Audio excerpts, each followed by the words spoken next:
Good morning, everyone. And oh, wait a minute. There we go.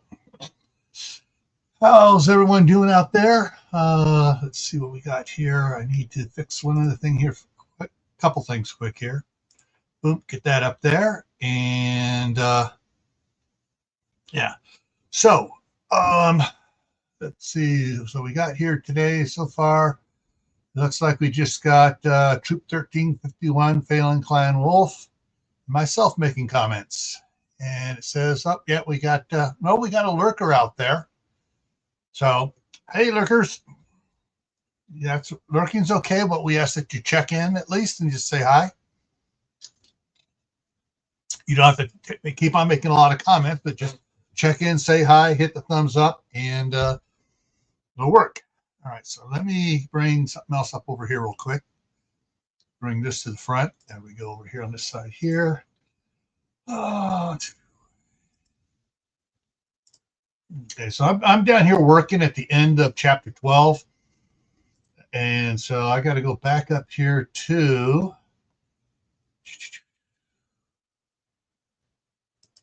there we go. There's where we're at.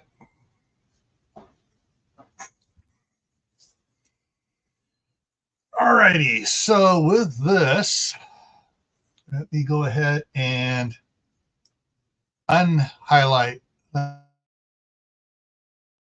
and there we go. Alrighty, folks. For those that are since there aren't that many people in here, but anyone that's watching on the replay, what we had in the date on today's the 20th, morning of the 20th.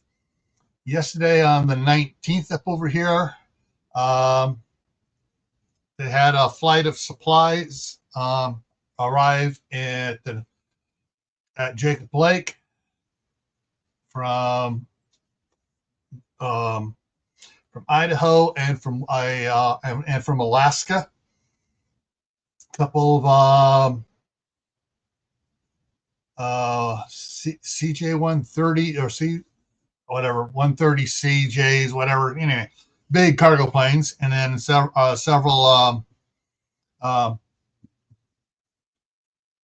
was it the Osprey came in carrying people down as well. Alrighty. As opposed to yesterday, right now, there's no wind blowing. Keep your fingers crossed that it doesn't pick up and kick us off. It was blowing so bad last night that I couldn't do the final live stream last night. So I'm going to do that this afternoon or this evening at 8 p.m. Eastern time. And we'll cover that. That'll be live tonight. So in the meantime, let's get on with the on November 20th, the wedding. Wedding preparations at the Grand Canyon Lodge were having the finished touches put on them for the noon ceremony. Kimberly, Kathy, Mary, and Nora. Hang on, I need to fix that because while we know Nora as, Commander Smythe, everyone else doesn't know it's her. So I got to put that in there like that, just to make sure, keep continuity. All right. We're checking and double checking each other's dress blue uniforms. Nora was wearing a white face mask for her Commander Smythe persona that Corey had finished the night before. Just then Mary started laughing. What? Kimberly asked with concern. I was just remembering 10 days ago at our wedding, she gestured to Kathy. 4 weddings on the same day, thanks to Sarah. She chuckled some more. Same bouquet got tossed 4 times. But only one was scary, Kathy added. What? Kimberly asked with interest. Kathy spoke first. The third time was Walt's brother, David, and Nikki's turn. David fake shooting the garter and tossed it to William, making the third one he got that day. The first was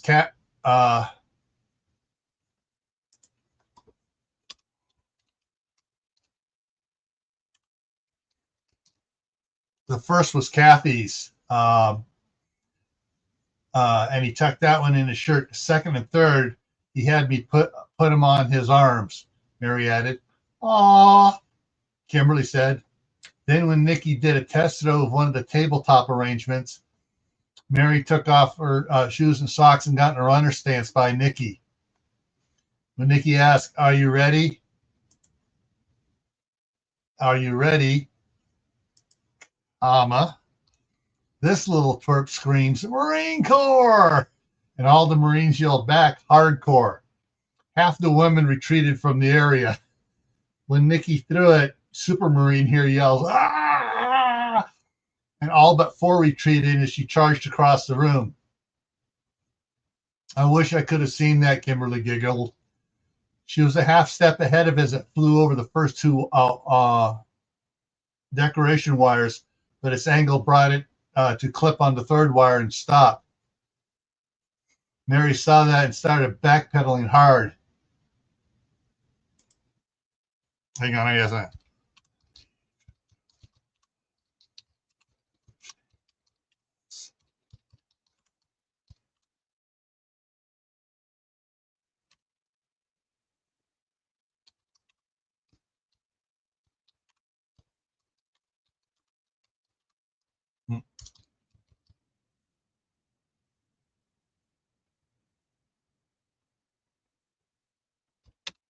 I thought that she was going to peel the skin off her feet. She turned and raced back to where the bouquet was falling and scooped it up just before it hit the floor. In her dress blues, Kathy said, with a bit of pride in her unofficially adopted niece. We got someone in here. Hey, welcome. Go ahead and please make a comment. Give us a thumbs up. Monica opened the door and stepped in. Ready? All four nodded. Time for a uniform inspection. She opened the door and Colonel Jackson and General Marquest entered. A moment later, another general with 4 stars entered. Attention on deck, Kimberly hollered and snapped to attention. Colonel Jackson spoke. Commander, Captain, may I present Commandant of the Marine Corps, General Hale. Kimberly paled slightly. As you were, General Hale said.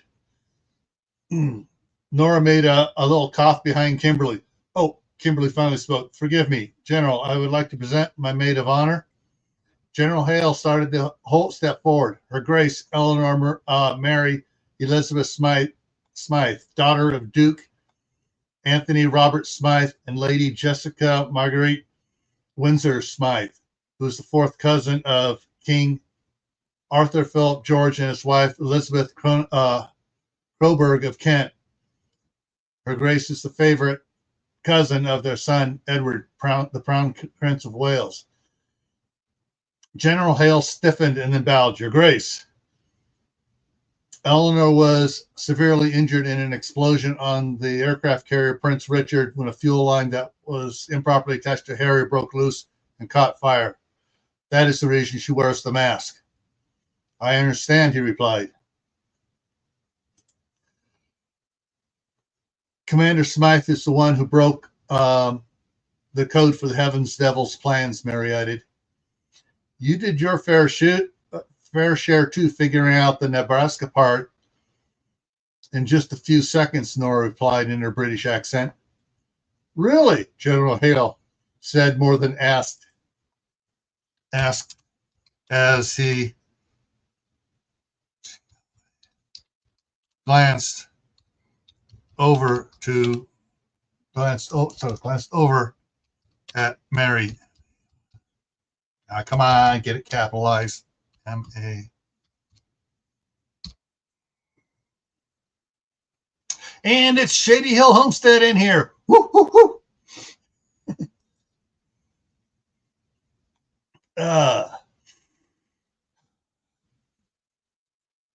Line up for inspection, Monica said.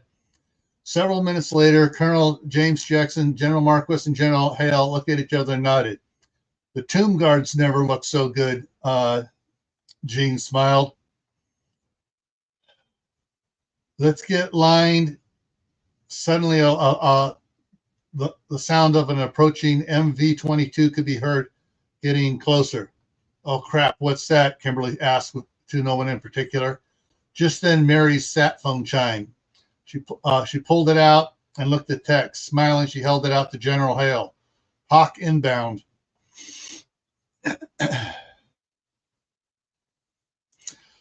Well, hang on here. Well, I say it's time to line up and get ready to start as soon as the engines shut down. I'll go make sure the groom and groomsmen are ready and take my seat, General Hale said with a grin. As they started to leave the room, Kimberly suddenly exclaimed, "Holy crap!" What? James said in panic. Sergeant, Kimberly said in a loud voice. He's here, isn't he? Mary started to fidget. Mary? Yes. Thank you, Kimberly said with a lilt in her voice as she tried not to bounce up and down as they went to line up. When the engines were shut down, I'm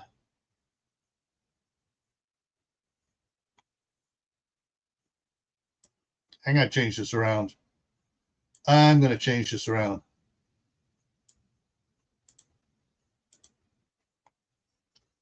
Mary said to Corey, now. Then he started the preset sound system playing Eagle. Major Douglas Cooper stepped forward as commander. Hang on, that goes on the end. I get this.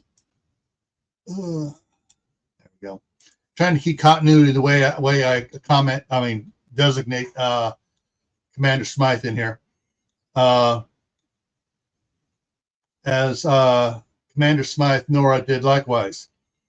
When they were 2 feet apart, they turned and entered the hall.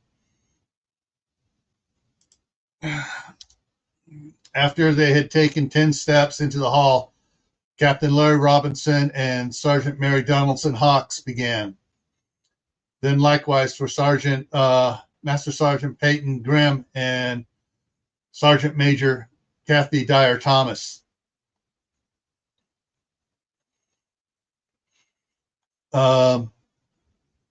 Master Sergeant Peyton Grimm and Sergeant Major Kathy Dyer Thomas were in position for 10 seconds before the last note of the music ended. Then the bridal chorus started and James escorted Kimberly down the aisle. James handed Kimberly off to Michael and took a seat. Janet spoke up. When Michael and Kimberly were worried over being able to get married, I completed an online course becoming minister so I could marry them if no one else could be found to do it. She sighed. Sergeant Mary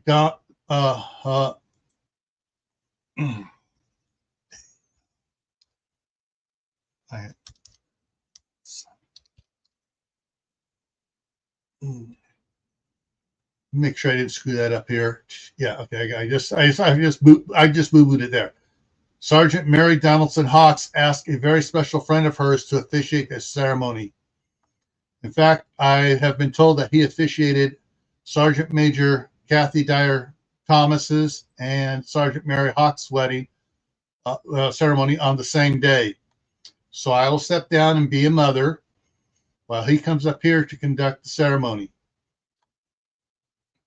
Janet walked forward, touched a hand on both of Michael and Kimberly's shoulders. When she sat down, General Hale stood up and shouted, "Attention on deck." All military personnel shot to their feet, and Corey hit play for Hail Columbia. When the third flourish played, the two Marines who had closed the doors once James and Kimberly had entered, had passed through, now opened them again. There, standing on the other side of the door, was Vice President Matt Mitchell. One step back and to his left was a cowboy in an off-white cowboy hat and duster, a tan shirt, dark blue jeans, and black cowboy boots showed between the gaps of the duster. To Matt's right was another cowboy. This one was dressed all in black. 3 steps behind Matt was a third cowboy. This one was dressed in a medium brown hat, duster, and pants with dark blue bib front cavalry shirt, red bandana, white gloves, and black cowboy boots. When the fourth flourish,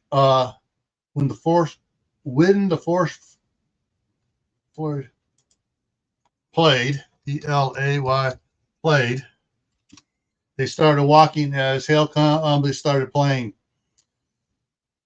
General Hale said in a loud voice, "Ladies and gentlemen, the Vice President of the United States, Matt Mitchell," and all military personnel saluted. Gasps could be clearly heard. The first 2 cowboys stopped at the point where the groomsmen and brides would part, and Matt kept walking, then stopped to shake Michael's and Kimberly's hands. Then he stepped past them and turned around. "Before we start, I was told you you might want these 2 to become members of your wedding party." Kimberly's eyes were widening as she recognized them. "Yes," she exclaimed, "absolutely." "You heard her," Matt said, and the 2 turned face each other. The cowboy on the groomsman's side reached out, took the other's extended hand, doffed his hat with a fancy flip, and kissed the hand. She in turn dipped slightly. Then they turned and walked to the end of the lines. When Mary, Sergeant Hawks, came to me and explained why she wanted me to come here to marry her friends, I couldn't say no.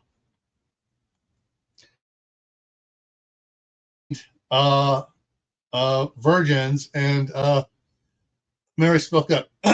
"Matt, Mr. Vice President, may I?" "Of course."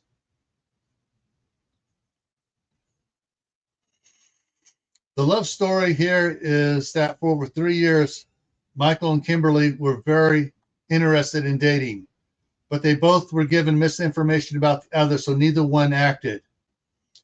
The day after the announcement of the asteroid, they actually met and talked for the first time, and fireworks went off. Fireworks, hell. Cupid wasn't using arrows. He hit me with a friggin' Laws rocket during the night and dropped the Moab on me in the morning, Kimberly corrected.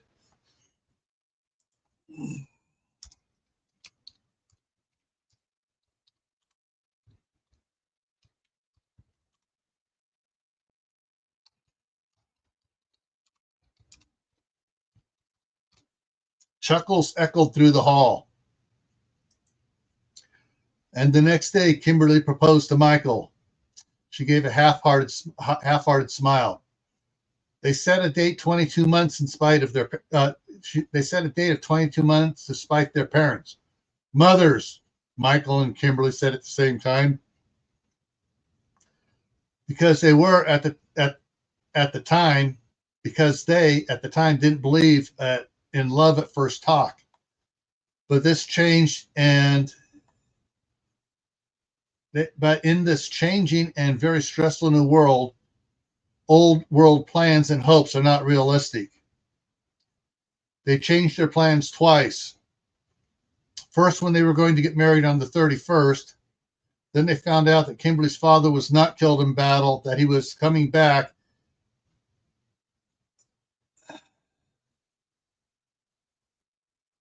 And that he was coming back, and he got here yesterday.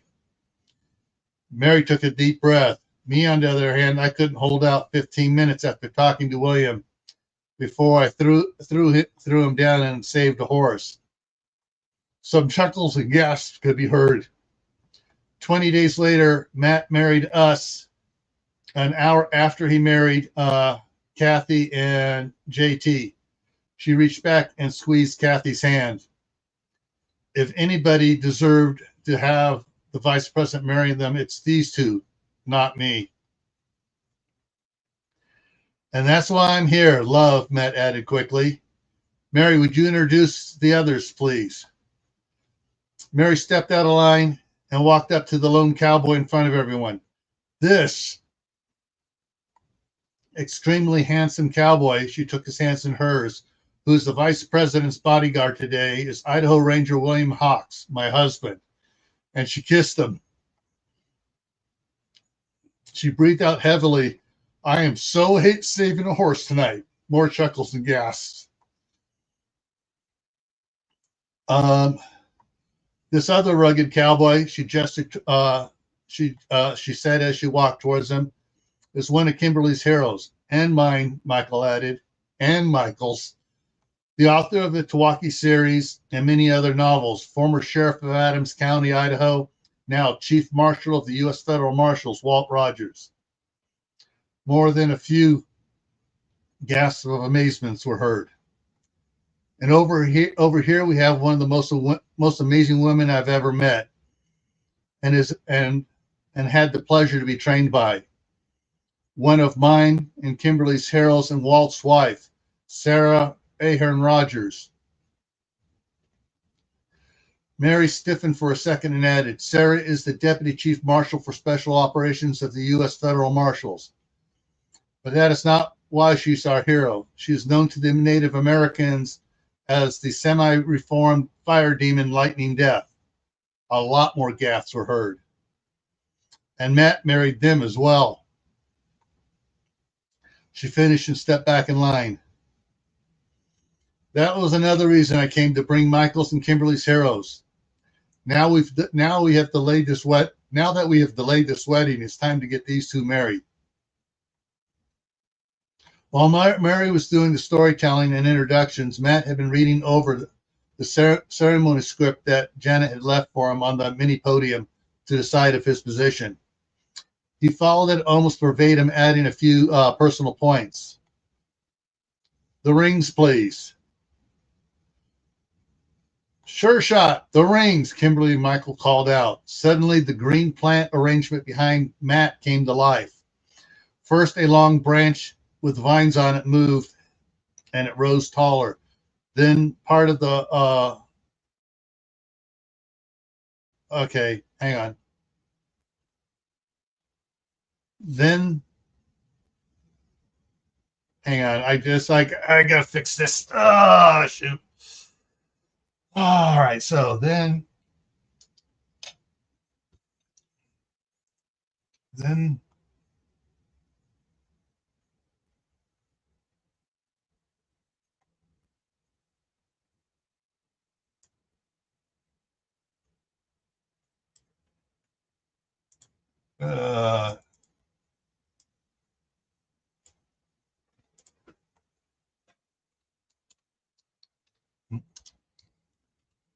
the part of it that rose up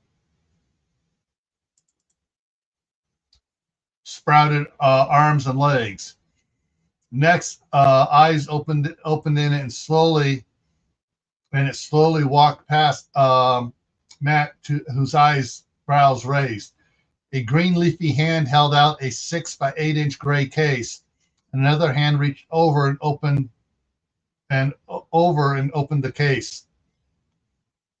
Kimberly and Michael removed their white gloves and placed them in their left pant pocket. Michael reached in and pulled out a platinum French braid chain necklace with a platinum ring on it. He undid the clasp and slid the ring off and slid it one joint on his pinky finger.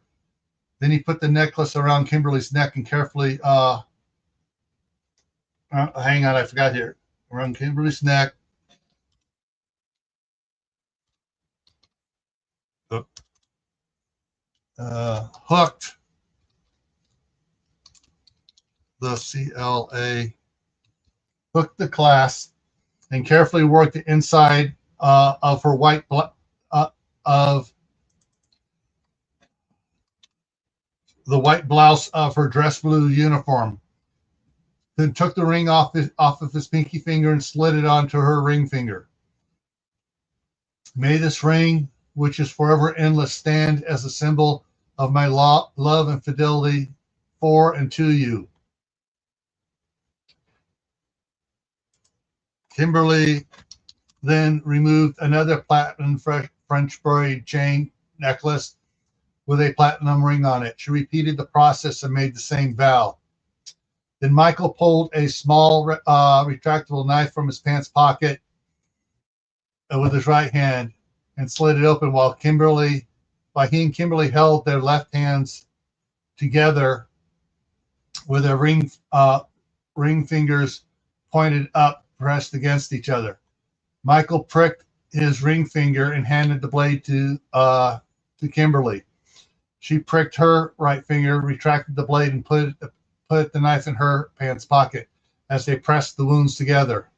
Together they said, "My blood to your body, your blood to my body, mixed without end, bonding us for all eternity. One blood, one love, one purpose, beyond all time, side by side forever." Matt was amazed at the vows and the power they projected when reciting them. Is there anyone foolish enough to object to this union? Let him speak now or forever hold his peace, Matt said with a smile. Suddenly, Sarah's revolvers were in both hands. Walt produced his John Wayne style saddle rifle. It seemed with what seemed from out of nowhere. William's Henry 410 axe was above his head, and all the bridesmaids and groomsmen had pistols out ready. Michael and Kimberly looked around at the wedding party, and Kimberly exclaimed quite loudly, "Holy shit, guys!" Corey's voice came over the sound system. At a point of consideration to anybody so foolish to object, the hogs are hungry and the wood chipper is fueled and ready.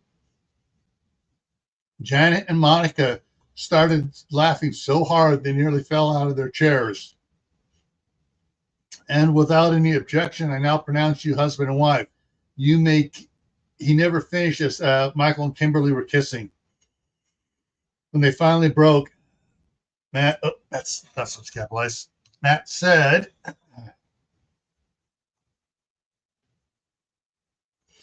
"I give you Mr. and Mrs. Michael Moore." Corey started the sound system playing Mendelssohn's Wedding March when Abigail shouted, "Stop!" The green plant arrangement that was Sure Shot moved an open box and handed it to Vice President Matt Mitchell. Matt looked inside and read the note. And then after a few seconds, he spoke in a choked up voice. "Michael, Kimberly, would you please step away from each other?" When they had, he spoke again. "General Hale, Commandant of the Marine Corps, will you please join me?" General Hale stood up and walked smartly to Matt, who nodded to his side, and stepped next to him. Matt showed him the box, and General Hale stiffened.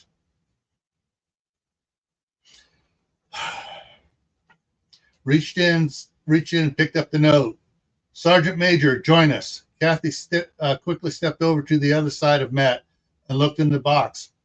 She quickly sucked a breath, then smiled and stepped in front of the box and reached in. She and Jean fiddled with what was in the box for several seconds. Then she stepped beside Matt and called out in a loud voice, "Attention on deck!" All military personnel shot from their seats to attention, followed by everyone else. Colonel James Jackson, Gene Hale. Hang on, I better put his rank in there too. General Gene Hale, General Gene Hale, front and center. When he reached the trio, he came to attention. Colonel James Jackson, Gene began. Never in the history of the United States military has this happened. This medal has never been awarded posthumously to one who later turned out to be alive. Mr. Vice President, would you do the honors? Matt Mitchell nodded and reached into the box as Kathy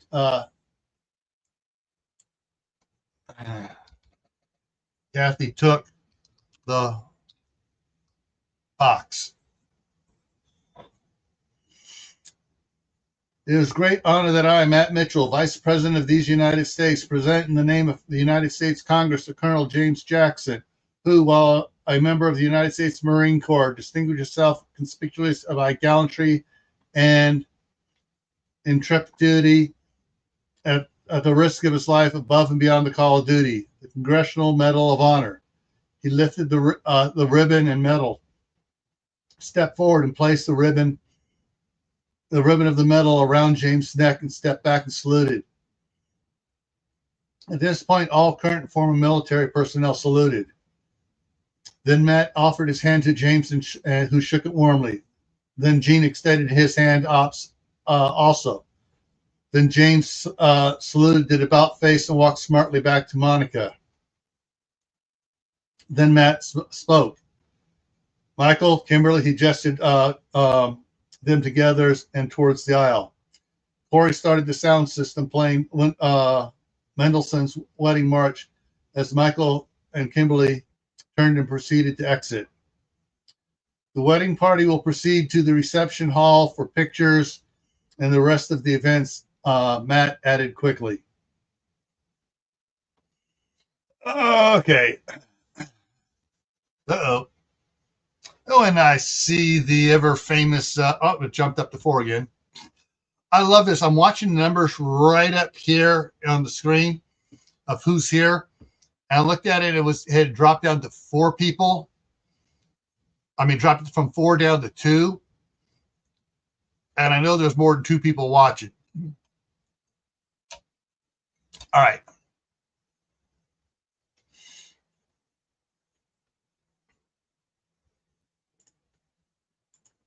And let's see here.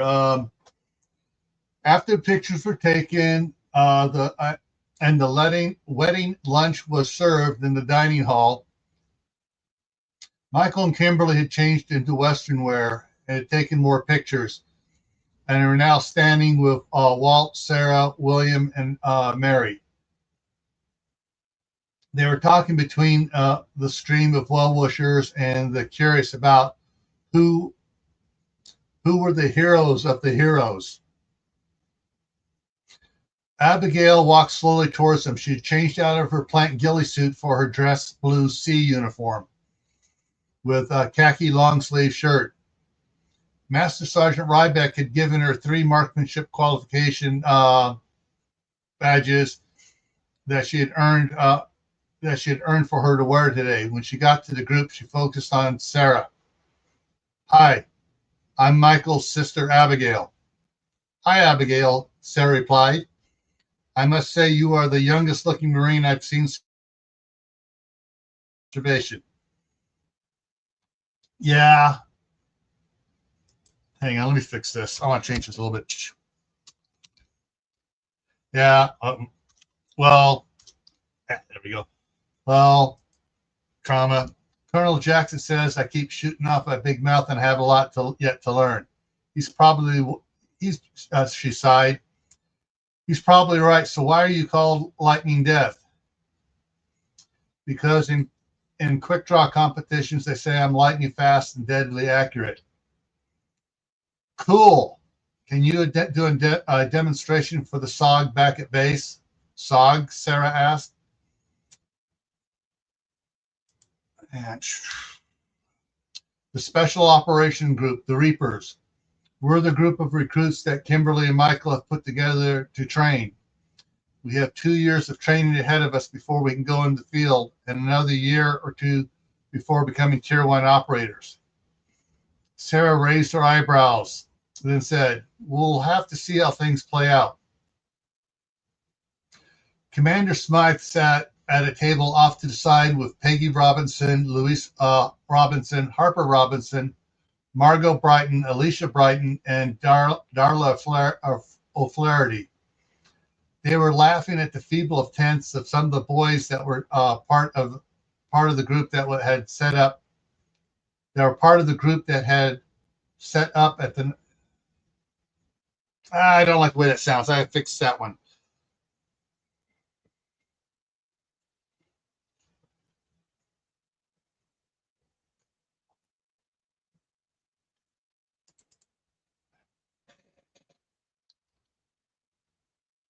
That were set up at the Northern facility to uh,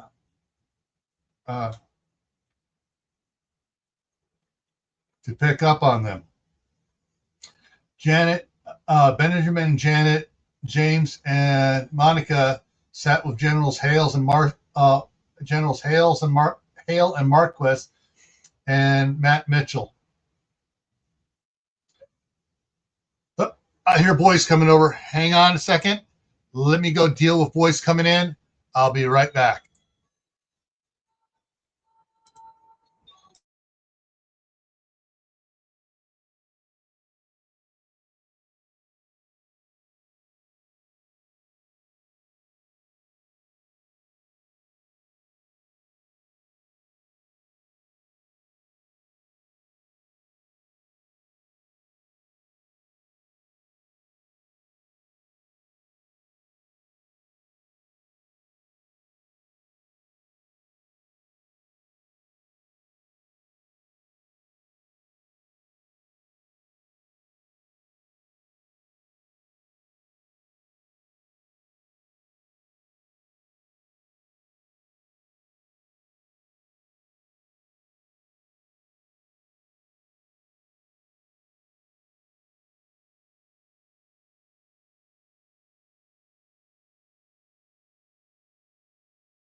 Okay, so I got the two youngest over here right now, and it can be set. All right, and Eli's going to come over after 10 o'clock, and they'll probably go back.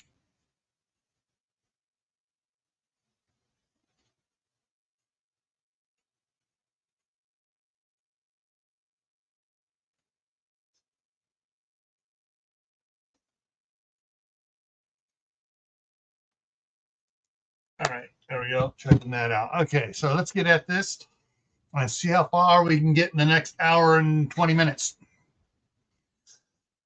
All right. Yeah.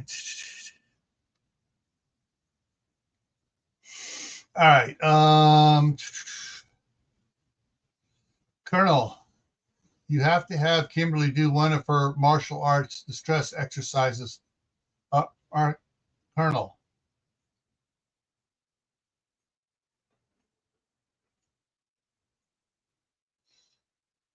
That's not a question mark. Yeah,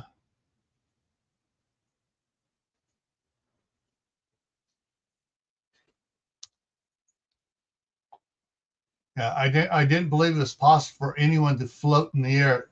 Samson Marquez. Let me change that back. Hang on a minute.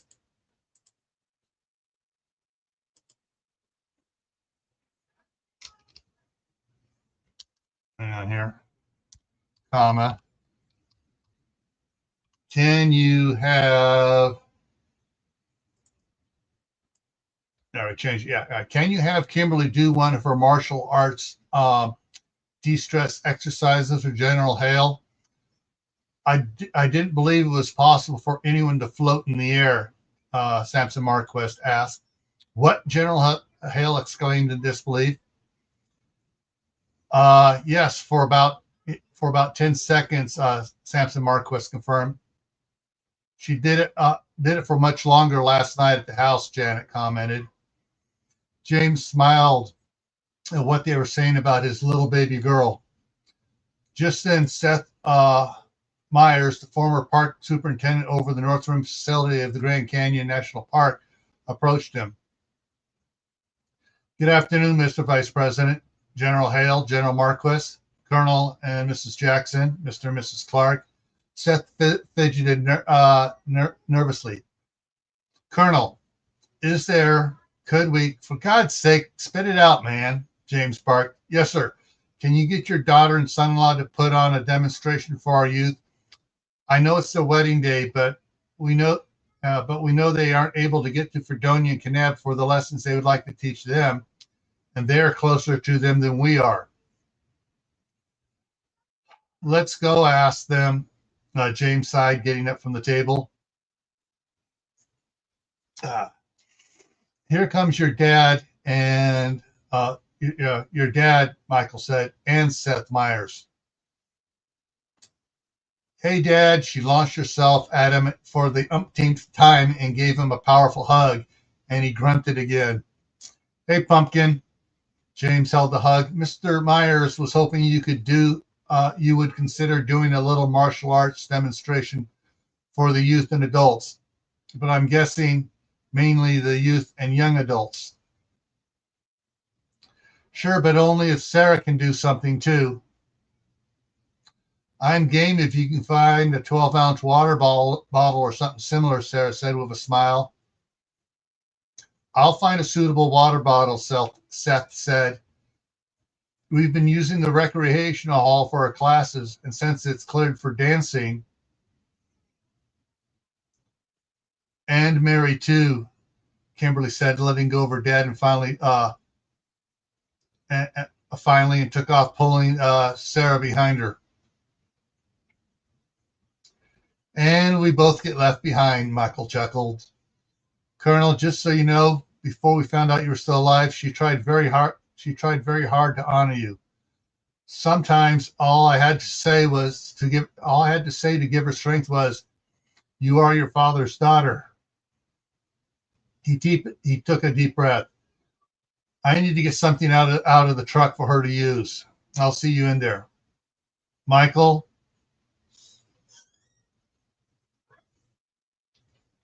I wish that she'd gone over to talk to you at the last tournament. I can't even pronounce it right. Jeez, getting tongue-tied. Tournament. He said, following Michael. I don't. We might have messed things up during the last 3 years. Now we are married, and you got to walk her down the aisle instead of finding out she was married. Colonel Houston told me you pushed for her to wait until I got here. Thank you. I just put myself in your shoes, imagined how I would feel, Michael said. She was so sure that her super tough Marine father would understand until I talked to her, until she talked to a father whose daughter just got engaged. Yeah, I have overheard Sarah saying how much she regrets not waiting until she could do it with family. And that big wedding Walt threw for her still didn't heal the remorse for jumping the gun. I wish I had known that you were alive before I proposed. James put his hand on Michael's shoulder. Monica told me about the breakup and how you made it right. Thank you for that. Did she show you the video of Kimberly's proposal? Michael asked as they got to his F-550 with the quick detached camper shell on it. Not yet. Michael opened the back door up and dug in his laptop bag and pulled out his laptop. He opened it and brought up the video in pause mode and handed it to James. Those are the things that matter most to her. Her father, the Corps, her martial arts, and now me. She put a picture of me under your watchful eye to protect me. He then handed it over and tapped play. As James watched the video, Michael pulled out Kimberly's and his bow cases, gym bags, suitcases for the honeymoon, and started to pull off that tactic, but realized it was too much to carry when okay,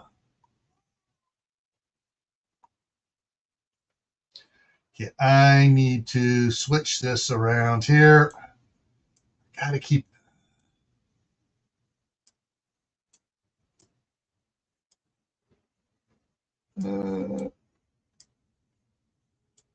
when Commander Smythe, Nora, and her team walked up. Need a couple of hands, Nora asked. Absolutely, he replied. James nodded to him as he listened to the video. As they walked towards the lodge, James started to close the laptop. Hit the next button. It'll be self-explanatory. James tapped the next arrow, and the next video played. And the next video was at the Kanab High School gym. It picked up right after Michael played Kimberly's proposal video. They were about to the lobby door when James stopped and listened to the last minute after Kimberly said, anyways, 2 nights ago, I called off the wedding. I called the wedding off because we screwed it up so bad. When it was over, James struggled to talk. Can I have copies? Of course, Michael answered, and they went inside to find Kimberly. Inside, they ran into Kimberly, Mary, Walt, and Sarah. It's going to be about 15 to get all the teens and parents here, Kimberly said. Good. We got our gear and we can change in a room, Michael said. We better have somebody with us so we don't, we better have somebody with us or we won't be back for a couple hours, Kimberly stated matter-of-factly. We are married and there's no promise to stop us. Mary has to help me get ready, Sarah said. I'll come, Walt and James said at the same time. Good, I'll change in the bathroom.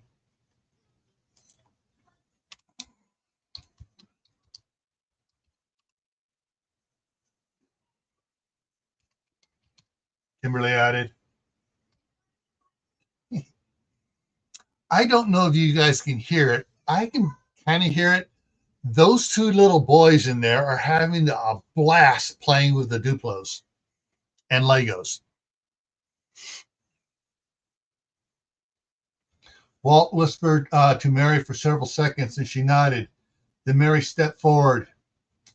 Okay, hang on.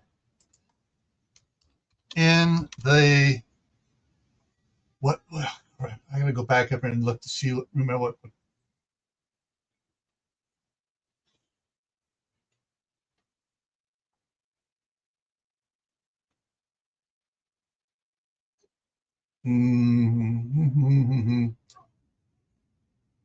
Recreation Hall. There we go.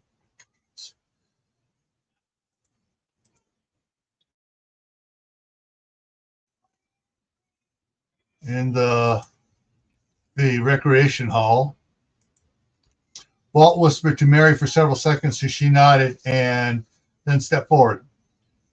Good afternoon. I've been asked by USMC Captain Jackson Moore and USMC Captain Moore to give you all an in brief before the demonstrations will begin. That is to introduce some of those that will be doing demonstrations and others you just need to know. First off, my name is Mary Donaldson Hawks. I'm a sergeant in the United States Marine Corps 4th FORCON. I am 17 and I'll be participating in the demonstrations. I was asked to come here by Kimberly Jackson to be one of her bride matrons of honor. Yes, matron means that I'm married. As a gift to Kimberly, I asked my friend, Vice President Matt Mitchell, to perform the marriage of Kimberly and Michael. She didn't gesture to Kathy. This is the other bride's maid of honor, bride's matron of honor, Sergeant Major Kathy Dyer Thomas. The one thing you need to know about the Sergeant Major, there is only one rank higher she can hold without becoming an officer, and that is the Sergeant Major of the Marine Corps, of which there is only one. Oh, bonus information. Vice President Mitchell also performed Kathy's marriage an hour before he performed mine. Then she walked up near the vice president. This extremely handsome cowboy, she took his hands in hers, who is the vice president's bodyguard today, is Idaho Ranger William Hawks, my husband. She kissed them, and she kissed them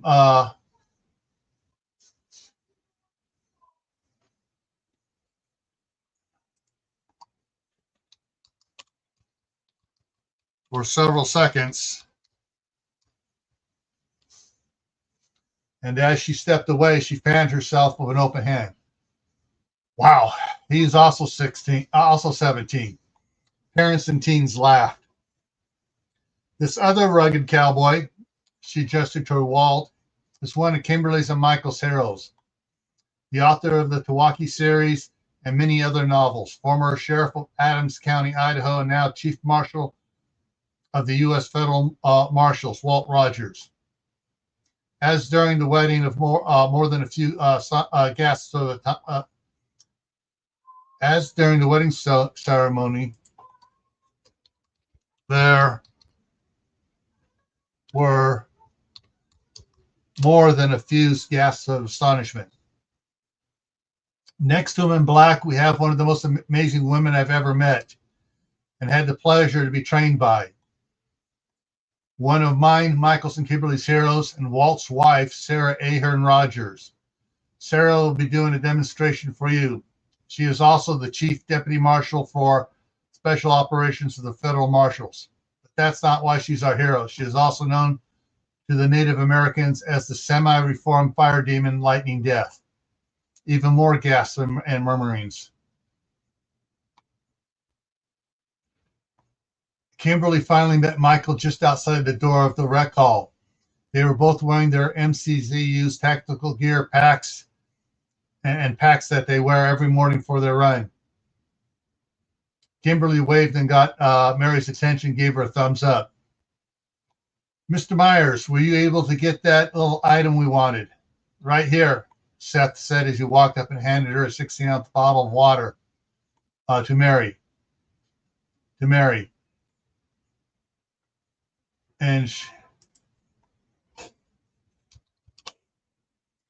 And she and Sarah stepped forward to the middle of the room. There we go. Sarah stopped and shifted her weight slightly to her right foot, picked up her left foot. She then slid it behind her. She then slid her left foot up behind her right knee, caught the leading edge of her duster with a spur, and pulled it back behind her and brought it up to her left hand. Then she took hold of the corner of the duster as she lowered her foot, as she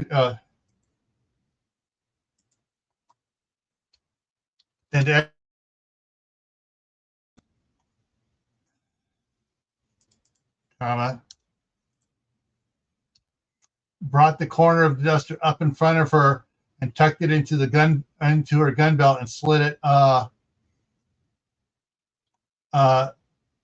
back, catching the left side of the duster to expose a second revolver in a cross-draw fashion and a third revolver on her hip.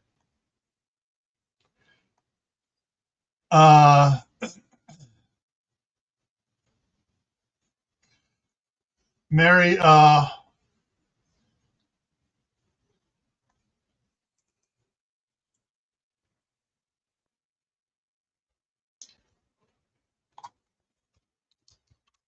walked over and stood in front of Sarah, slightly off to the side. When I first Sarah, she almost scared the pee out of me. Mary beamed broadly as she held the bottle out in front of Sarah.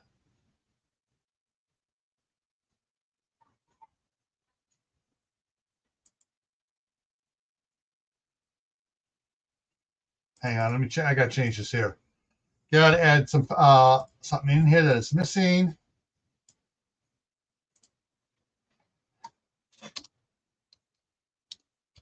Facing away from her.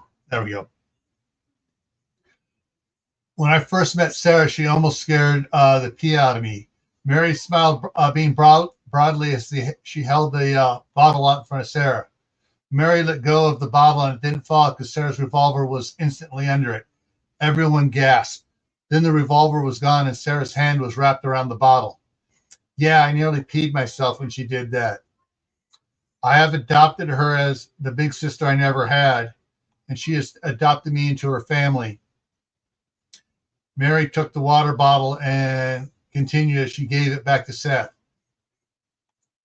But this is the other reason the Native Americans call her Lightning Death.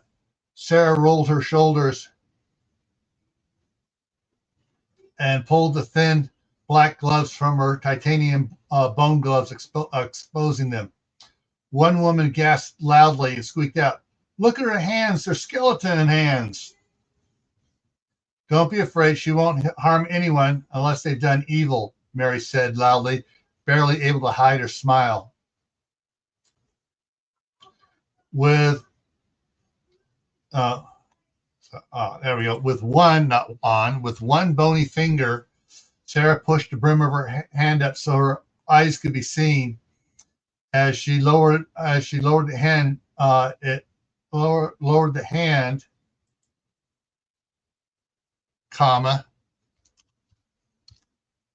it tugged the blood red bandana from the rest of her face, exposing these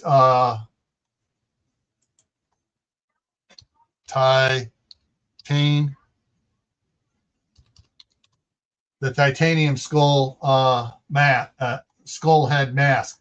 Several more gasps and other noises were emitted from the adults. Several children, the children more fascinated than scared.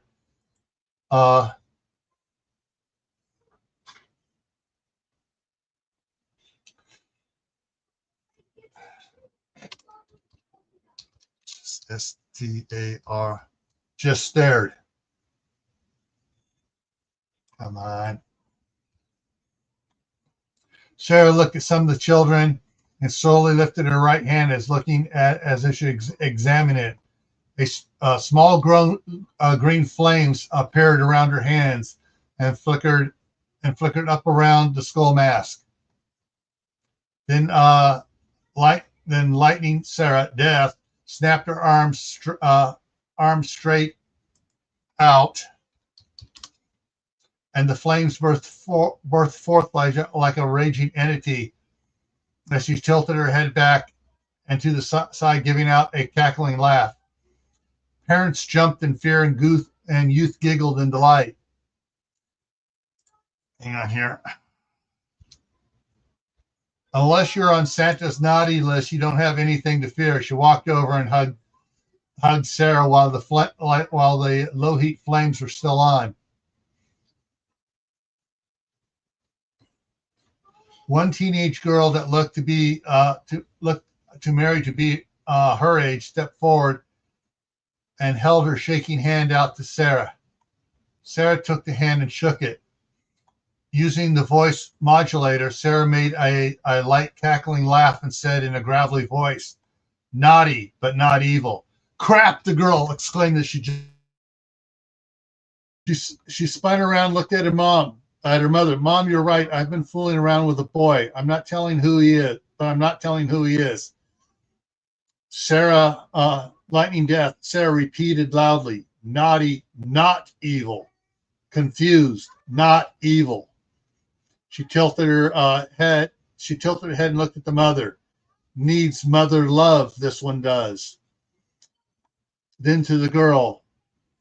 Then back to the girl. "Name, mine or his? Yours. Alexi Baker.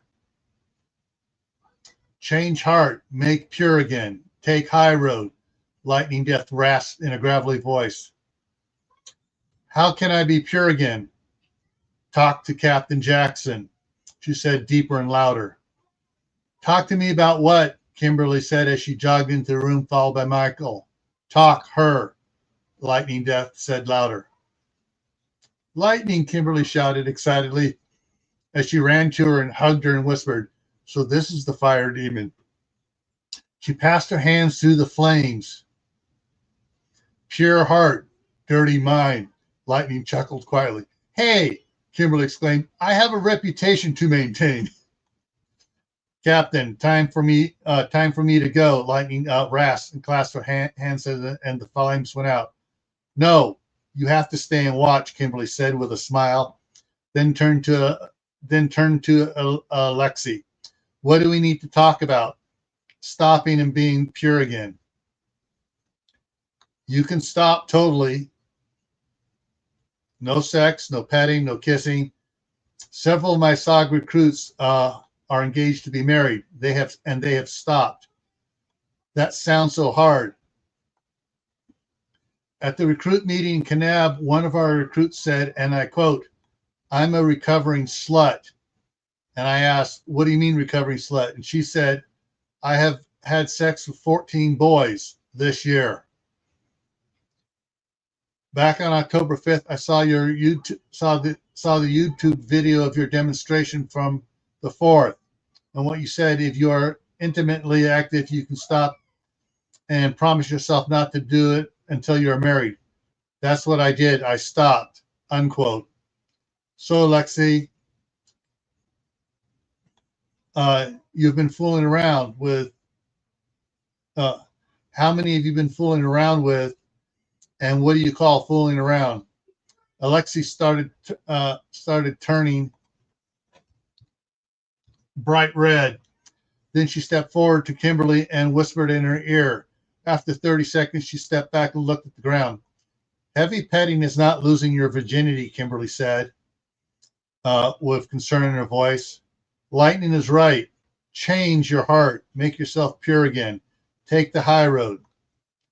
And taking the high road is what she and Walt did for a year and a half. Kimberly gave her a hug and stepped back and asked, "Do you really love him enough to marry him? And does he really love you enough to marry you?"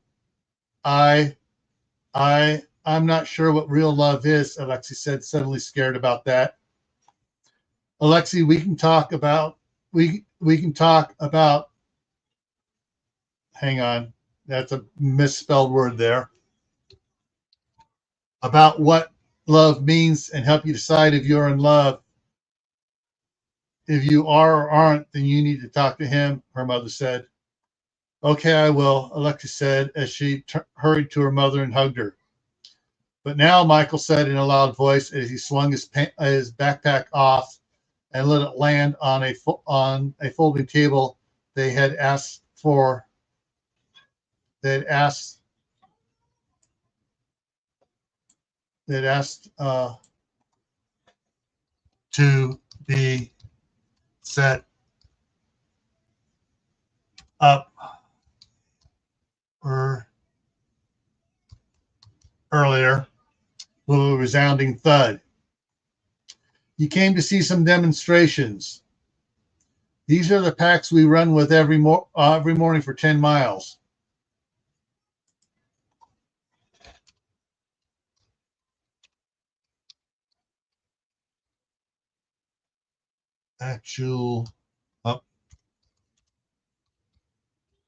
Actually more. They weigh 55 pounds, he smiled. Plus our personal gear that we wear all the time, especially into combat. Kimberley's and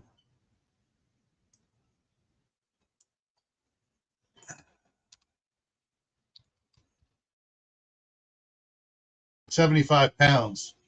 Sergeant Hawks, Kimberley said aloud. Yes, sir. Do you have MCCUs to change into? Yes, sir. Yes, sir. Kimberley pulled the key to Michael's and hers honeymoon suite out of her pocket and tossed it to Mary. Go change. Aye, sir. While she's changing, can we get the Mu Ren Zoom that means wooden man post brought down here? Kimberly asked. She pointed to the Moons and Roan at the back of the rec hall stage. Several teens moved quickly to retrieve the the wooden man post and the rubber mats they used to put under it to keep from scratching the rec hall's floor. When they moved the rubber mats, she noticed there were several futon cushions on the stage as well. She asked for those to be brought down too.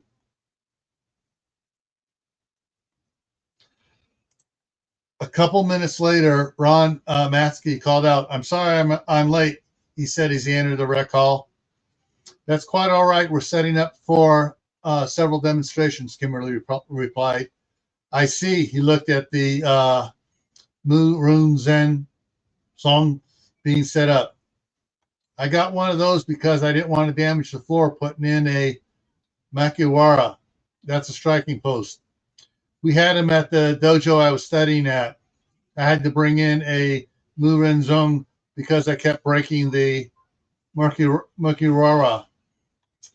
Ron Matsky blinked in surprise. I thought you were just a shodan.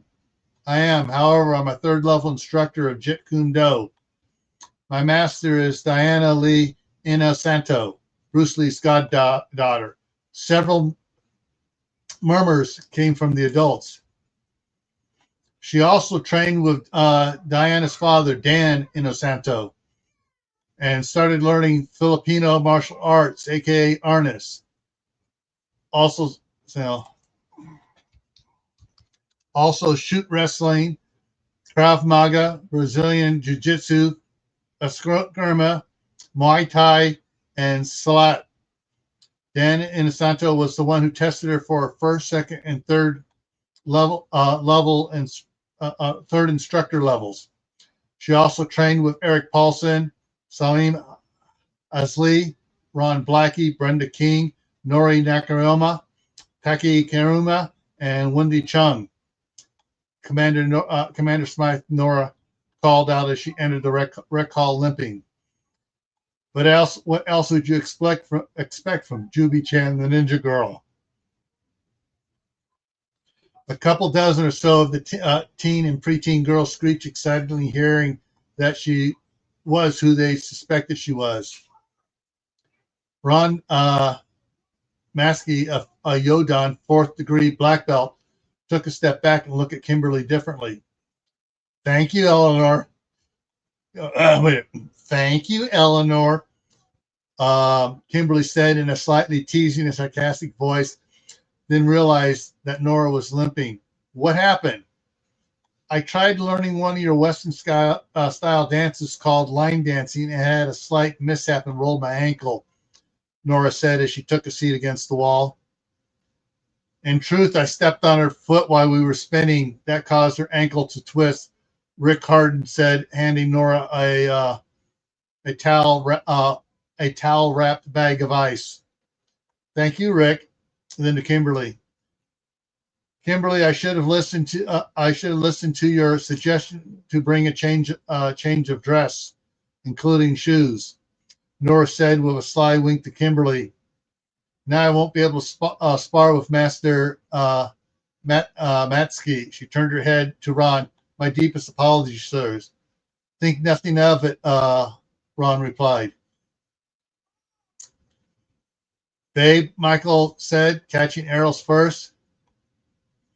Master Matsky, I take it that the youth have been watching the demonstration videos of me throwing knives and shurikens? Kimberly asked. Yes, they have, and the ones from that archery place, Ron replied. Skip my shooting since I don't have a target for me to shoot at, Kimberly said. But I want to start with my push-ups and then the moon runs in and catching arrows and you and Mary. I'm back, Mary said as she walked into the room. Monica held out a hand to take the long black suit. Michael and I can do the push-up challenge first if you want. That would work better, Kimberly said.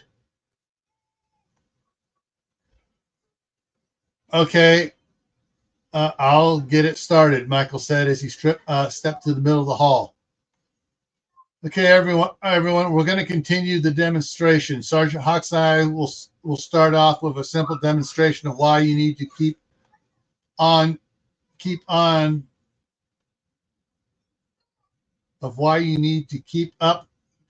on your exercising.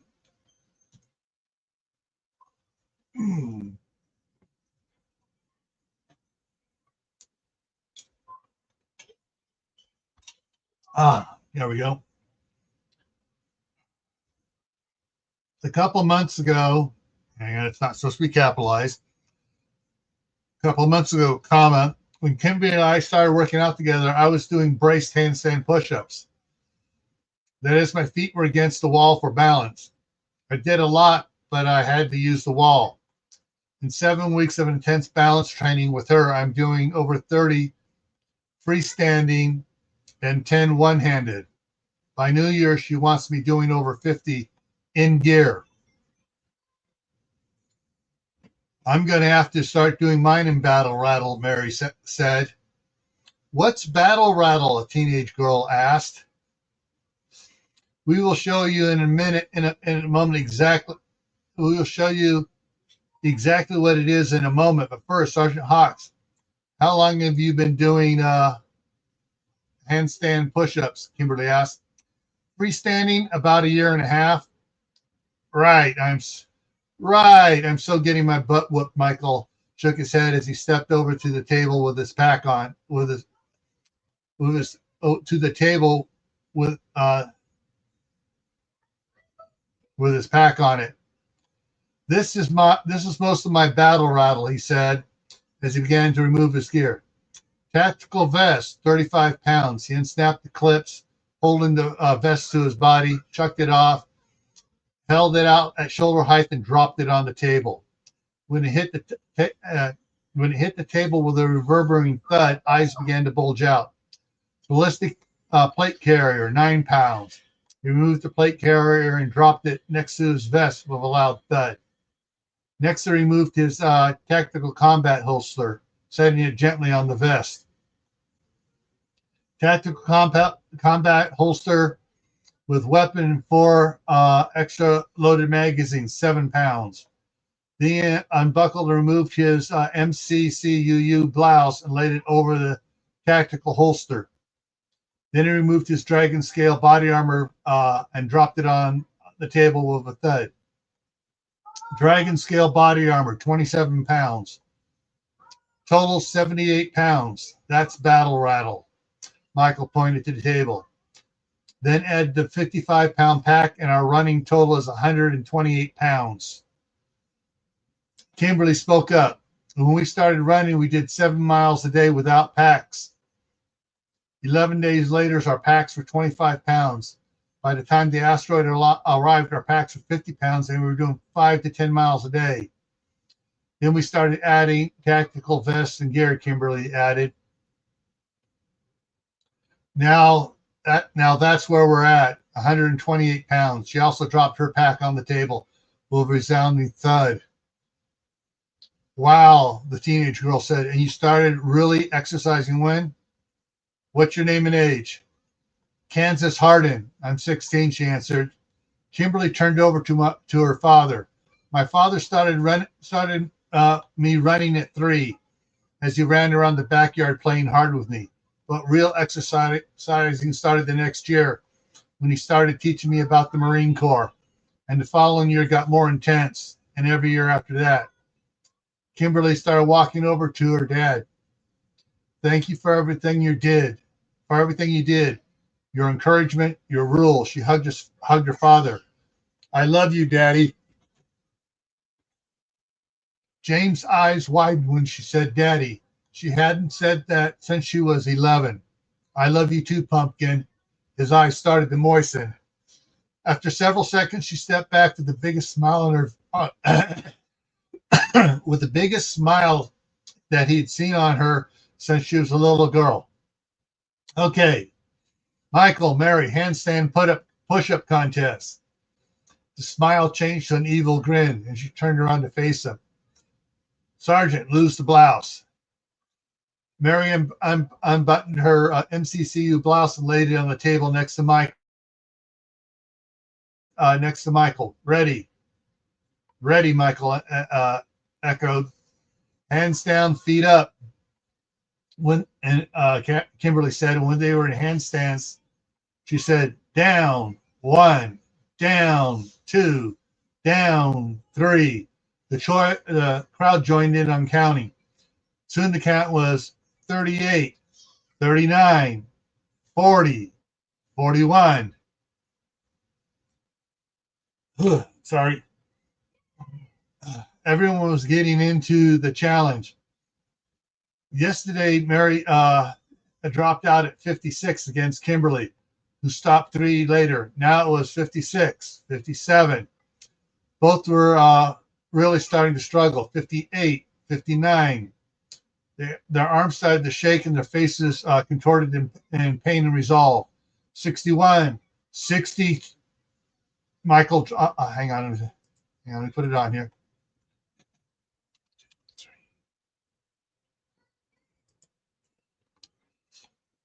62, and Michael's right arm gave way. 2, 63, 64, and Mary collapsed to the floor. Good job, both of you. Personal best for both, Kimberly said as she held out her hands to them and pulled them up. Thanks, Mary said. Your turn, babe, Michael whispered. Sergeant, did you give up yesterday? I didn't. I didn't. Hang on, I want to do this. Add this here. Hang on here. Come on. I didn't give up. I did a strategic withdrawal. You were going so strong, and I couldn't beat you, so you quit. No, I decided to save my strength and resources for today. Mary said as she asked, "How many more could you have done?" I do 90 3 times a day, two-handed. One-handed, I do 30 switch hands, 30 switch back, 30 switch back again, and another 30. Crap!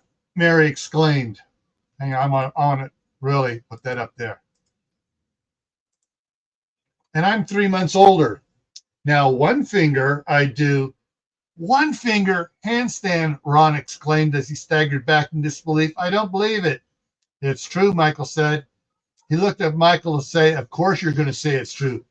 Then he turned to General Hale. "This is the first I've heard about it. Master, hang on here. Master Mataski," Nora said loudly in her British accent as Commander Smythe as she stood back up. "I give you my word, she does it all. Wait, she does it all of the bloody time, as if it were nothing, which leaves me gobsmacked when she does 42 handed and 21 handed and laughs as if it were nothing." Mary spoke. "Sir, she did it on a video at a conference call for the president, as well as several others, including me," Matt said. "And me," Kathy added. "Let me show you," Kimberly said as she moved her pack to the other side of the table. Going back to the now empty end, she placed her hands on the table, leaned forward, lifted her feet up slowly, and adjusted her center of gravity until she was in a handstand. Did five push-ups, stopped, lifted a hand, shook that arm, replaced it on the table, and repeated it with the other arm. She did 5 more push-ups, lifted her right hand. She curled all the fingers of the index finger and put that one on the table. Then she shifted her center of gravity and repeated it with the left hand. Now on 2 fingers, she began doing push-ups. After 15, she lifted her right hand and started doing push-ups again. As she did them, people started whispering to count. When she had done 15, she bent at the waist and lowered her feet, causing her to tilt away from the table. At the last instant, she snapped her feet to the floor under her and stood upright. "Amazing, Ron," Maskey said in a soft and reverent tone before he bowed to Kimberly. Those that were taking karate classes from him stepped forward and got on their knees and performed the formal bow called Zari. I can't pronounce the Japanese word, okay? That's how it's spelled.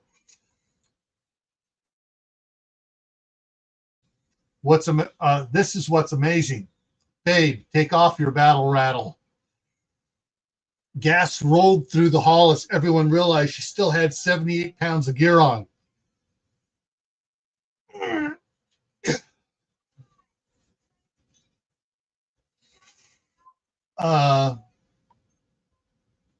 As Kimberly shed her battle gear, Michael took his bow and a dozen arrows out of his bow case.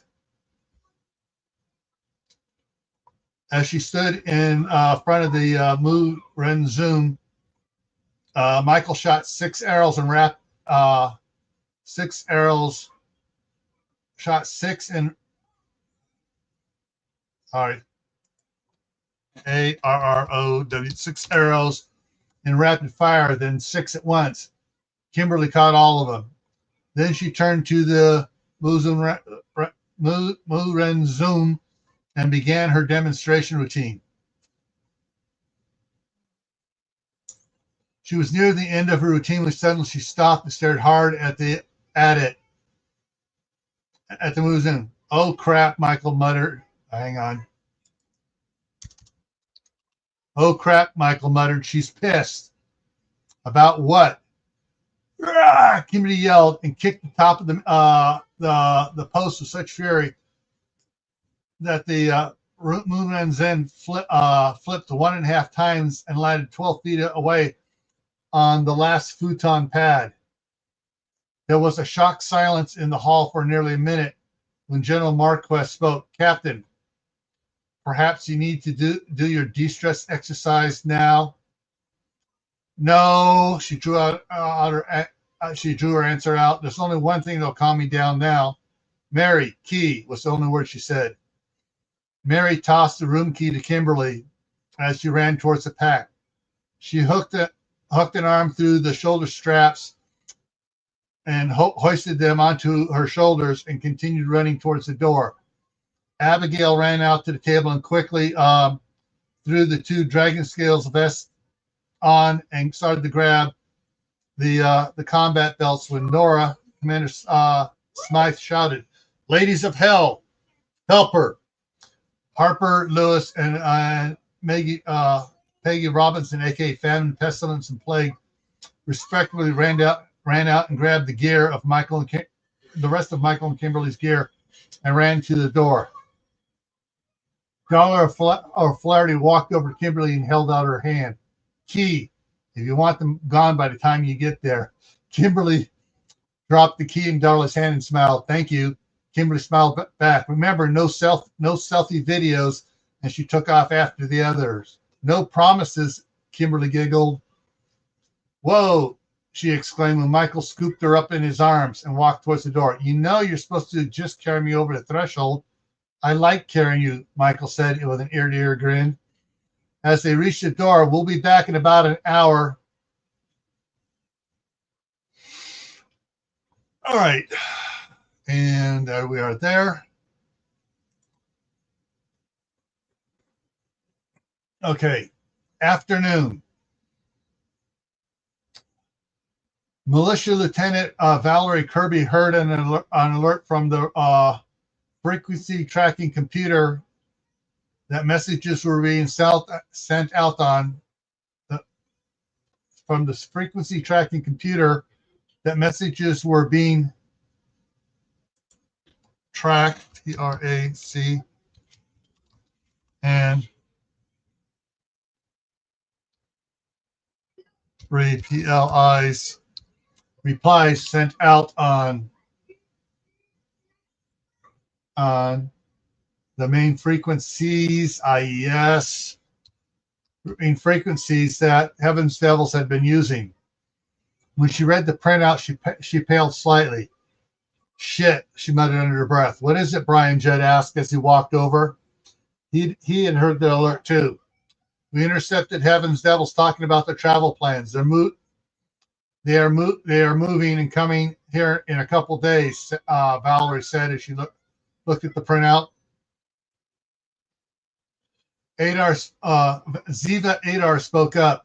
"I think they forgot to turn their radios back on after the wedding ceremony because no one's answering." "We'll just have to send a driver out there," Valerie said. Good thing they haven't headed out."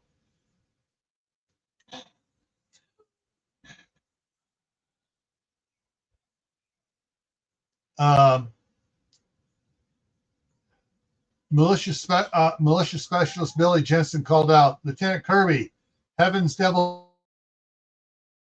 Several radio operators reporting that Heaven's Devils are already on the move. "What?" Valerie shouted with a hint of panic in her voice as she hurried over to a station. "I have several ham radio operators talking about a couple of groups heading north on US Route 95, north and north on State Route 376. It seems that someone dug a trench across Route 6, 50 yards east of State 376, so no one can head east. And they did the same thing on US Route 50. That means they have to go north to I-80 to head east, and then south on 93 or I-15 to come here, and they don't want to take I-15 in Salt Lake City.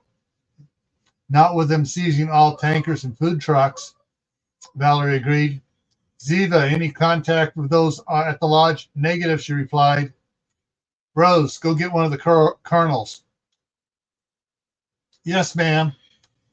15-year-old Rose Jensen replied and immediately headed towards the door. "Excuse me," Tempest O'Flaherty spoke up from a desk in the back. "The Banshee can get there in about 10 minutes or so." "Are you sure?" Valerie asked. "Let's find out." She closed her eyes and almost immediately opened them, and her face changed.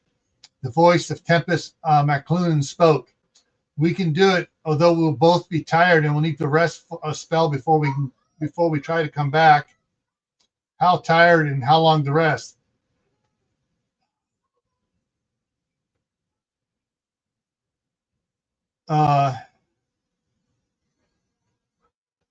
Let me change this.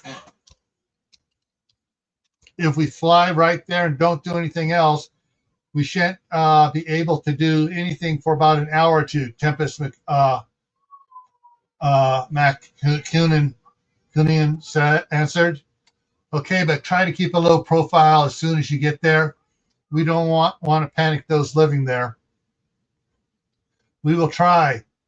They said as they exited the administrative facilities and flew to the travel trailers that the O'Flahertys were using.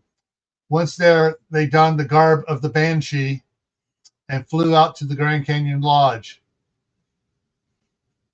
It had been almost an hour when Michael and Kimberley came downstairs. They came into the dining hall and found that that 5 8-foot folding tables had been made into a pentagon, and seated there were their parents, the Generals Marquist and Hale, Kathy and Matt, Sarah and Walt, Peyton and Susan, Larry and Willow, William and Mary, Commander Smythe, and Kimberly and Abigail. When they saw them coming, Kimberly and Abigail quickly got up and moved to a couple chairs that were in the niche where the tables met. Kimmy sat next to Janet, and Abigail sat next to James. As they sat down, Mary asked Kimberly if she was feeling more relaxed. Oh yeah, having someone scrub your back in the shower with hands strong enough to work the knots out of your neck and shoulders is absolutely divine.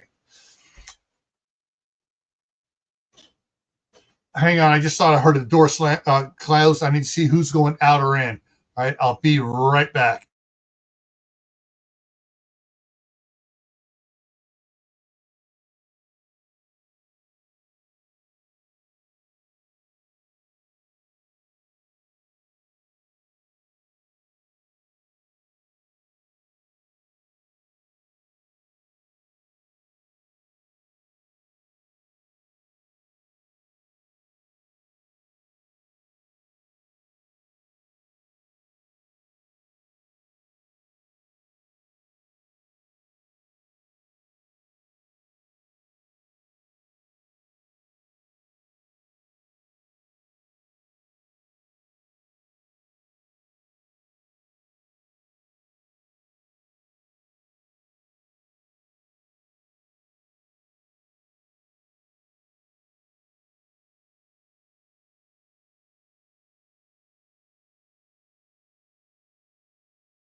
Okay, so Daniel went home. Oliver's still here. Oliver's was hungry, so I gave him some cereal. All righty, let's get back here. Um, my neck and shoulders haven't been this relaxed in months. I'm going to pass out as soon as my head hits the pillow tonight. The only downside is that I have to work on Michael's neck and shoulders. Is that tomorrow I have to work on Michael's neck and shoulders and neck. And an upside is he's going to do my feet. Smiles and chuckle came from the women and a couple of the men. Foot rubs are the most glorious thing a man can do in public, Monica said, with a mischievous smile. Mary opened her mouth to say something, but a high-pitched wail from outside cut her off. The banshee, Kimberly Nora exclaimed at the same time as they looked around at the large glass windows of the dining hall, fearful she might shatter the glass. Suddenly, the figure of the banshee came flying through the wall of the grand hall and collapsed on the floor behind Nora. Banshee, what's wrong? Used too much energy. Didn't know there was wood. There was an inside wooden wall behind the outside stone wall. Banshee said weakly. Going through wood drains energy. What can we do to help? Kimberly asked. Turn on radios. Devil's on the move. Tempest O'Flaherty rasped out. Shit, General Marquis snapped as his hand flew to his jacket. But what do you need? Kimberly asked differently. Rest and energy, Tempest McClellan said. Darla ran up and knelt next to her. Here, take some of mine. She put her palm on the banshee stone. She began to look distressed as it hurt her. After 15 seconds, she pulled her hand away. I'm sorry. She took a halting breath. That hurt a lot, and I can't give anymore. Mary stepped over and knelt. Can anyone give energy or just family members? I do not know. No one but family has ever offered, Tempest McClellan stated uncertainly. It should be possible. After all, energy is spirit energy is energy. Then both Tempest McClellan and Tempest O'Flaherty moaned softly and closed their eyes. Mary turned to Kimberly. You're the only one I've heard of who has mastered chi energy. What do you mean? You're floating in high-speed movements afterwards. That's chi energy. If you can feed me chi energy while I give them my energy, we should be able to give them more than enough to function, Mary explained. At least that's what I'm hoping. Then let's head to the medical office. There's a little more privacy there. Then let's go, Mary said as she scooped up the banshee and started walking. Matt Mitchell followed and pointed at James, General Hale, and Marquis to do likewise. Seth Myers led the way to the medical office and opened the door. Mary stepped in and over to an exam table and laid the banshee on it. Kimberly grabbed a wheeled gurney and moved it close to the exam table and then sat on it in a common meditation position. Kimberly told Mary to stand between her and the banshee, and to wait until she's ready. Kimberly put one hand on Mary's back. Put your hand on the stone. Michael took Kimberly's free hand and added what he could of his own energy.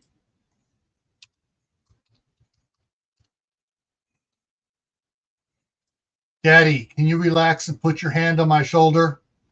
James stepped closer and put his hand on Kimberly's shoulder.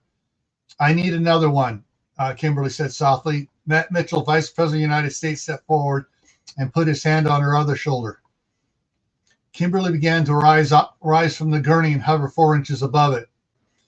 After 2 more minutes, Tempest McClellan said, I think that's enough. James and Matt lifted their hands from Kimberly's shoulders. Then Mary removed her hand from the banshee stone, and Michael let go of the hand he was holding. Kimberley continued to hover above the gurney as James, Matt, and the generals looked at her in awe. Mary turned as she said to Kimberley, "I told you you could." Holy crap!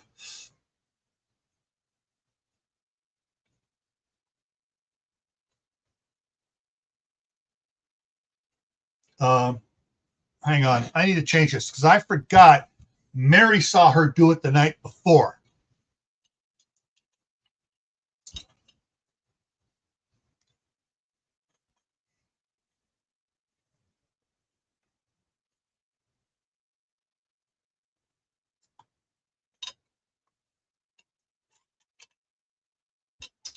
I need to rewrite this.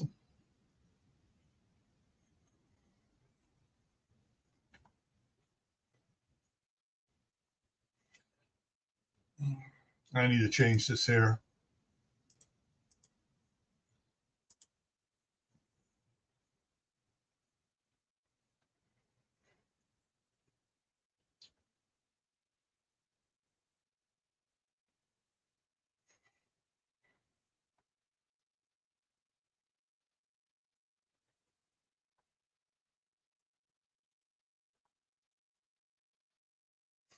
I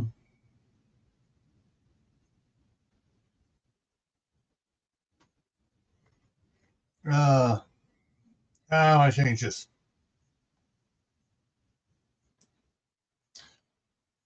I'll change this here.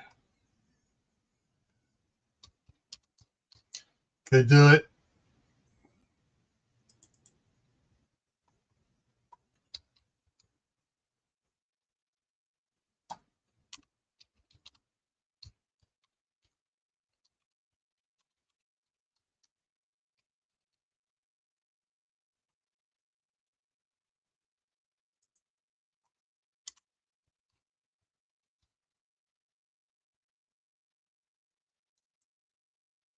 Yeah, I need to move that down a little bit.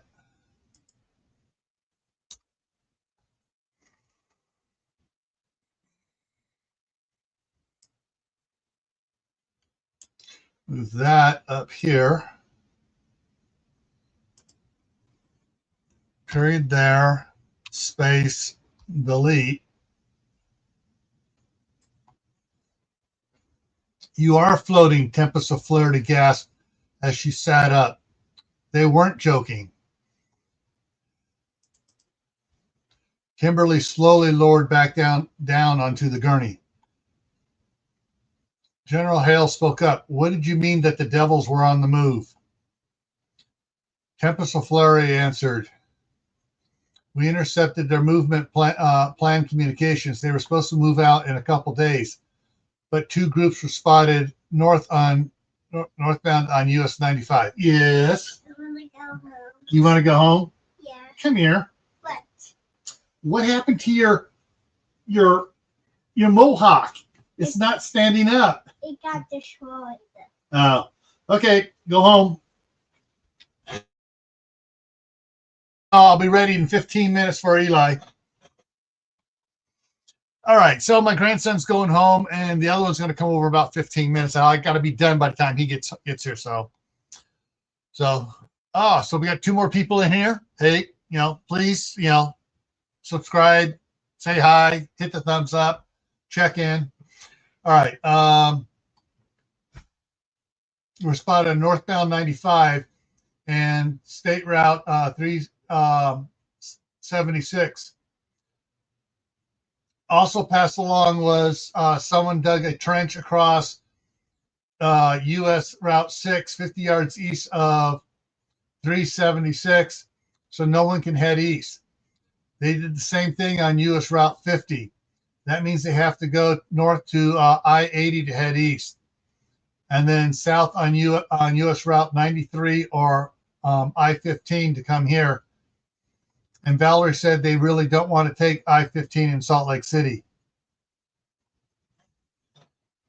Eleanor was radioing the base when we came in here.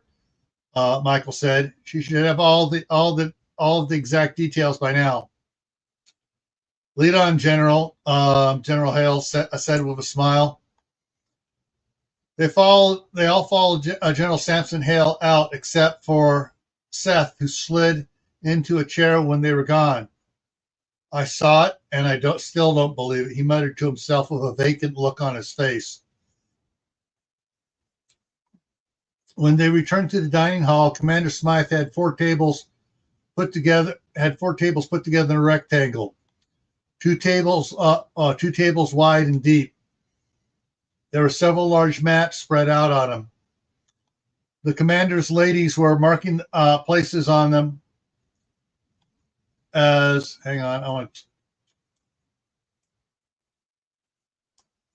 Commander Smythe Nora called them out.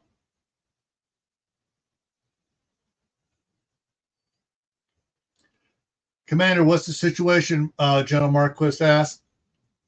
Better than I hoped for at first, General, she responded. They're having to take routes that triple their travel time, even in the best of circumstances. The roads they are having to take have disabled vehicles on all of them, of all types on them. In some cases, newly formed brigands units are attacking lorries, trucks, alone or in convoys. They're even attacking motorcycle gangs for food and plunder. She took a breath. Also, communities are setting up to defend themselves from brigands, marauders, gangs, and groups of wandering people who didn't prepare and are out stealing food and supplies. We believe that these things are known to heaven's devils and are the reason they are getting. And the reasons we are getting reports that Heaven Devil's convoys are traveling slower than normal, much slower. So when should they arrive? About tomorrow afternoon at the earliest would be my best get, pointing to the large western United States map, Nora spoke. The green arrows designate their route as mentioned over the radio. The red X's are where the roads, plural, are blocked either from natural blockages such as earthquake fault movement, or man-made blockages as trenches, vehicles, down trees, or power lines. Their lead element is supposed to bivouac at one of the fuel centers in Battle Mountain, Nevada. She pointed it out. Their second element is supposed to bivouac at the Texaco in Tonopah, Nevada. You pointed that spot. If they are making good time, they will go to Austin, Nevada to bivouac. Their third element is supposed to bivouac at Goldfield, Nevada. And that's for this evening, General Marquis confirmed. Correct. However, the fact that they are talking about leaving in a couple days, well, after when the first element were already on the way, means they believe their ham radio frequencies are being monitored, and they are giving out false information. I see your point, but why did you say better than I hoped for at first? Because we have ham radio operators who have been giving fairly accurate accounts, letting us know where their elements are and how many they have. Her eyes twinkled behind her mask. If they think there's something fishy occurring here, they are going. If they think that there's something, and they are going to sneak up on possible enemies, well, we will have a surprise for them. And tomorrow's travel times and bivouac, General Marquis asked. The first element is supposed to bivouac at the Cedar City Travel Plaza, just south of Cedar City. That's normally 98 minutes from Jacob Lake. Element 2 is supposed to bivouac at Lincoln County Fairgrounds in Panica, Nevada. There's no information where the third element is supposed to bivouac, but I'm guessing either at White County Fairgrounds or Love Travel Center in Ely, Nevada. Unless they are thinking they will catch up to the second element.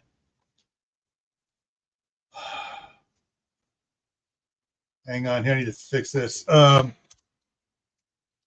What are the sizes of the elements? Head count on the first element is approximately 1,000 to 1,100. Second element is smaller, a little under 600. Third element has not left York yet, or at least not been been spotted yet. Been spotted yet. So worst case, we have 1,700 on the way right now. Correct.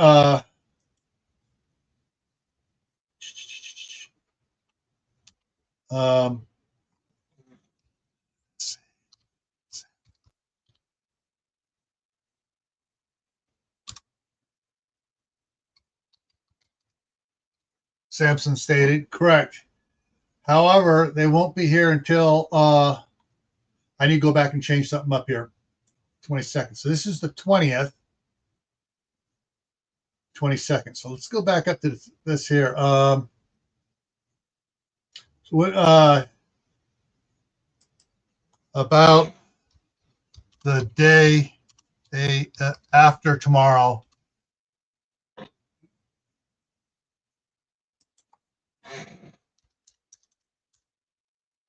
Day after tomorrow, around noon at the earliest would be my best get. Yes, there we go. Okay, got the timeline fixed. I've kind of read through it as I'm working here. I've been something about that just bugged me. It wasn't until I talked it out that I was able to fix it.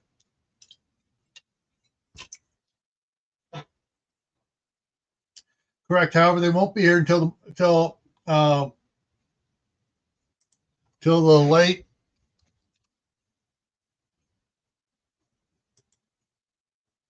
morning to noon of the 22nd, Commander Smythe Norris said. This is the longest heads up we have received of actual in progress Heaven's Devils movements. Still, we better head back, General Marquez said. The Houstons are getting everyone ready. Q Sections is placing slap traps on State Route 398. The Kaibab Reservation Police have been notified. Marshal Pratt and Chief Peel have been notified too. Peggy Robinson, a.k.a. Plague, reported with a sat phone to her ear. Michael spoke up. There are a couple crates of M109s and several cases of ammunition. Matt Mitchell spoke up. There are a couple crates of M109s and several cases of ammo for them in my MV22. Good, General Marquez smiled. Yes, Abigail exclaimed, then froze and slowly turned her head to look at Colonel Jackson, who had snapped his head around and was looking down the nose at her.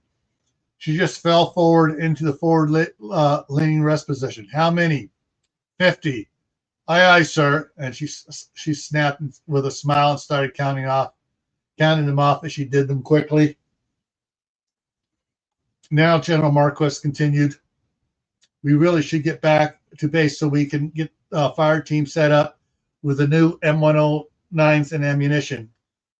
General, Commander Smythe began, then hesitated. Yes, Commander. How are we going to deal with those that have been forced into the Heaven's Devils? She held up her hands, palms up. I mean, they really haven't done anything illegal yet.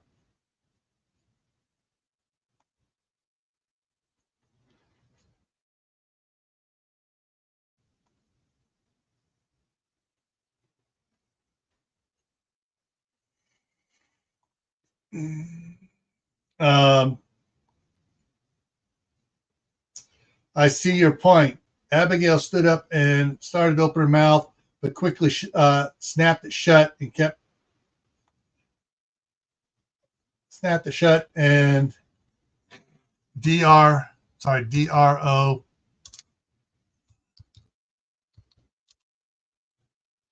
and dropped down.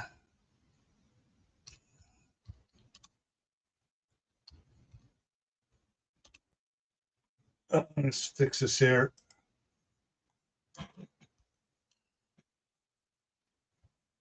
To keep doing her push-ups. Michael spoke up.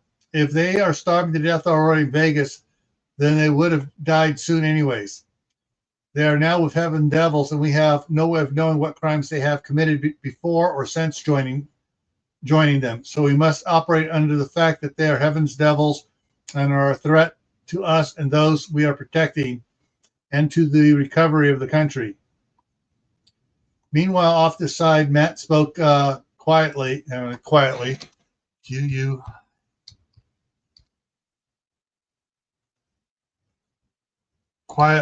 Mary.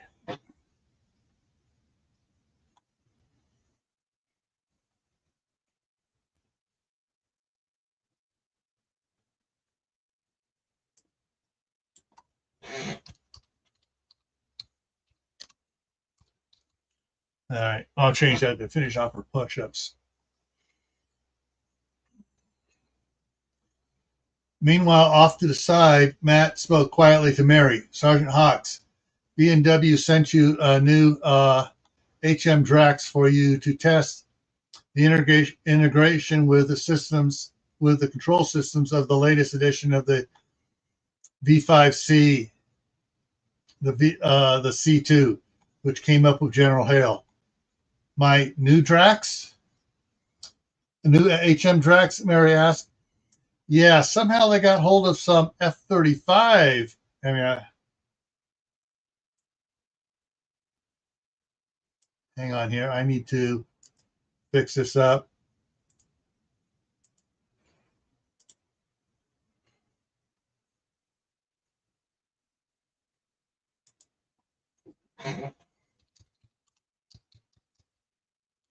F-35 Gen 3 helmets and started tweaking them.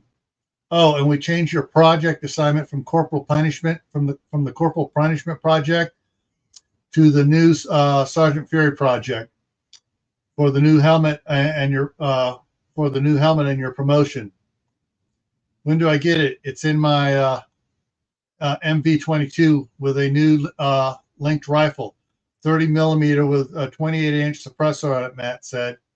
Dang, Abigail said in a long, drawn-out exclamation as she stepped next to Matt and Mary and Matt. Both their heads snapped to Abigail in surprise that she was standing next to them. So what is an HM Drax? Abigail asked. And is there a second rifle? They both stared down at her. All right, so it's time. I need to pause it here. So I'm going to highlight this area here. And it's where I'm going to start tomorrow. And I need, there it is, to make that, there, yellow. All right, so we got that there. And going to put me down here, get rid of that. All right, folks. All right, so we're going to wrap this up here for today. Yeah, I only got 2 hours in because Eli's supposed to be coming over any minute, and I can't be live with him, but he's been acting up the last couple days, so I'll be with him. Tonight at 8 p.m. Eastern, we're going to do what the live stream that got canceled last night because of the internet outage, the can you survive an active shooter training. That'll be tonight at 8 p.m. and we'll pick up on this tomorrow morning. No, tomorrow at noon my time. Yeah, noon my time, 2 o'clock Eastern time. We'll pick up here on working on finishing up chapter 11. All right, folks. With that, we will see you tomorrow.